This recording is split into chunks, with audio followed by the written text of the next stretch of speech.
കഴിഞ്ഞ ഓഗസ്റ്റിൽ ദോഹയിലെ ഹമദ് അന്താരാഷ്ട്ര വിമാനത്താവളത്തിലെത്തിയത് 50 ലക്ഷം യാത്രക്കാരാണ്. വിമാനത്താവളത്തിന്റെ ചരിത്രത്തിൽ റെക്കോർഡാണിത്. മുൻ വർഷത്തേതിനെ അപേക്ഷിച്ച് യാത്രക്കാരുടെ എണ്ണത്തിൽ വലിയ വർധനയാണ് രേഖപ്പെടുത്തിയത്. 2024 ആഗസ്റ്റിന് അപേക്ഷിച്ച് ഈ വർഷം ഹമദ് രാജ്യാന്തര വിമാനത്താവളത്തിലെത്തിയ യാത്രക്കാരുടെ എണ്ണത്തിൽ 6.4% വർധനയാണുണ്ടായത്. ഇതിൽ 13 ലക്ഷം പേർ പോയിന്റ് ടു പോയിന്റ് യാത്രക്കാരാണ്. ഈ വിഭാഗത്തിൽ രേഖപ്പെടുത്തിയത് 12% വളർച്ച. ഓരോ യാത്രക്കാരനും മികച്ച സേവനം നൽകിയാണ് ഈ നേട്ടം കൈവരിക്കാൻ സാധിച്ചതെന്ന് വിമാനത്താവള അധികൃതർ പറഞ്ഞു. മികച്ച സൗകര്യവും എയർലൈൻ പങ്കാളിത്തവുമാണ് റെക്കോർഡ് നേട്ടത്തിന്റെ പ്രധാന കാരണം. യാത്രക്കാരുടെ ഫീഡ്ബാക്കും സഞ്ചാരികളുടെ എണ്ണത്തിലെ വർധനവിന് കാരണമായി. ആഗസ്റ്റിൽ നടത്തിയ സർവേയിൽ 98% യാത്രക്കാരും വിമാനത്താവളത്തിലെ സേവനങ്ങളിൽ സംതൃപ്തരാണെന്ന് കണ്ടെത്തി.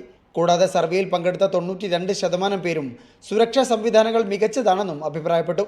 എയർപോർട്ട് കൗൺസിൽ ഇന്റർനാഷണൽ പുറത്തിറക്കിയ 2025 ഏറ്റവും തിരക്കേറിയ അന്താരാഷ്ട്ര വിമാനത്താവളങ്ങളുടെ പട്ടികയിൽ ഹമദ് വിമാനത്താവളം ഈയിടെ ഇടം നേടിയിരുന്നു. Media 1 Doha.